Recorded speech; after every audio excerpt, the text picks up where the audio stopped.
আমাদের হেফাজতে হেফাজতে সেদিন আপনারা সমাবেশ করলো, কেন করলো? এই নারী সংস্কার কমিশনের এই কারণেই তো, দরকার কী ছিল এটা বলা? এই যে হেফাজতের সময় করার কারণে টাকা খরচ হলো, যানজট হলো, তো এরকম বেহুদা কাজ সরকার কিন্তু অনেকটা করে যাচ্ছে। বেহুদা বললাম এই কারণে, এটা প্রয়োজন নাই। বেগম খালেদা যে আসবেন এটা ধরেন বেহুদা কাজ কোনটা বললেন?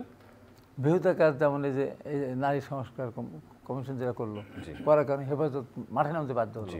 এইটা না করলে তো নামতো না, না নামলে এত লক্ষ মানুষ আসতো না, রাস্তাঘাট বন্ধ হতো না, টাকা খরচ হতো না, তেল পুড়তো না। তাহলে বেহুদা কাজ না, বেহুদা কাজই বলবো আমি। একটা সংস্কার বাংলাদেশে এই সরকার আসার এই পর সংস্কার এখন যে সংস্কারের করতে উপরে চাচ্ছে, আমি একটু যুক্ত করি আপনার সাথে। অনেকগুলো সংস্কার কমিশন করেছে। স্বাস্থ্য সংস্কার কমিশন আজ রিপোর্ট দিয়েছে, নারী সংস্কার কমিশন যে রিপোর্ট দিয়েছে তার মধ্যে কিছু ধারা ইসলামী দলগুলো বলছে এটা কোরআন সুন্নাহর আলোকে সঠিক নয়, তার প্রতিবাদ করেছে। এই যেই রাজনৈতিক দলগুলো বা যেই জোট এই সমাবেশ করলো, তারা কি, তাদের সাথে তো সরকারের সাথে ভালো সম্পর্ক, তারা বৈঠকও করেছে সরকার প্রধান উপদেষ্টা, তারা কি তাদেরকে বলতে পারতেন না যে আমরা এই নিয়ে আপনাদের সাথে একটা সেমিনার করবো, এখানে আপনাদের এই জায়গাগুলো পরিবর্তন করা দরকার? আমি বেহুদা বললাম এই কারণে, এই সংস্কার কমিশন তাদের সাথে বসতে পারতো এই বিষয়ে, নারী সংস্কার কমিশনে এই বিষয়ে তারা বসতে পারতো, যে যেন কোনো ধরনের কোনো অনাকাঙ্ক্ষিত পরিবেশ সৃষ্টি না হয়। আর একটা বেহুদা কাজ করেছে ডক্টর তোফায়েল আহমেদ। সেটা করেছে কি, উনি এই যে স্থানীয় সরকার কি ইয়ে নিয়ে যেটা নির্বাচন পদ্ধতি নিয়ে বলেছেন কি, যে এখন সরকারি চাকরিরা নির্বাচন করতে পারবেন কারা, কমিশনার, মানে কাউন্সিলর এবং মেম্বার। এবং এটি বলে যে ক্ষান্ত হতো, তাও তো মানে ক্ষমা করার একটা জায়গা থাকতো, যে ক্ষমার অযোগ্য অপরাধ করলেন। উনি বললেন এখন থেকে চেয়ারম্যান, মেয়র জনগণের ভোটে হবে না, ওই যে কাউন্সিল মেম্বার তারা তাদের ভোটের মাধ্যমে তার নির্বাচিত হবেন। যেটা ক্ষমার অযোগ্য না, যেটা আইয়ুব খানের মৌলিক গণতন্ত্র ছিল আজ থেকে কত বছর আগে, সেই জিনিসটি ফিরিয়ে নিয়ে আসতেছে। এটা বেহুদা কাজ না, এটা একটা বলুন।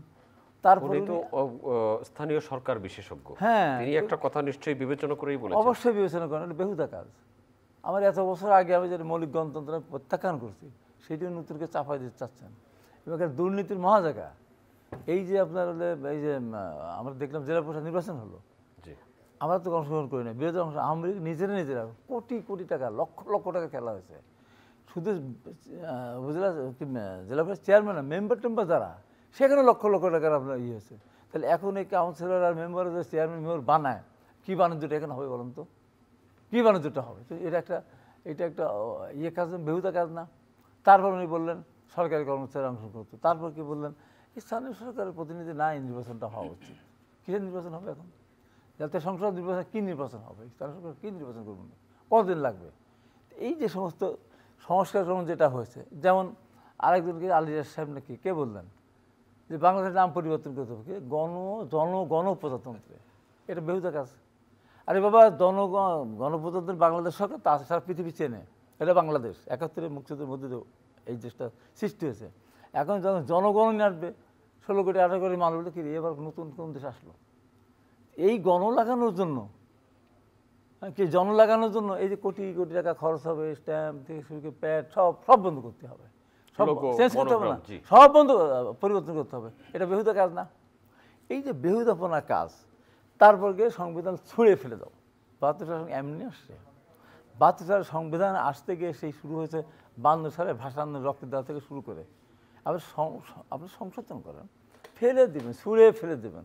এই সমস্ত কাজগুলি নিয়ে এই যে অযথা সময় নষ্ট করতেছে। যেটা আমি বললাম যে এখন একটা ইন্টারভিউ কমবে, কী দরকার এতগুলি নিয়ে, কী দরকার? সংস্কার, উনি যেটা বললেন ওইটাই সংস্কার করুন। গ্যাস আমরা নির্বিচ্ছিন্ন দেবো, 300% গ্যাসের দাম বাড়াবেন, আর ইন্ডাস্ট্রি বন্ধ থাকবে, গ্যাসের অভাবে ইন্ডাস্ট্রি চলবে না।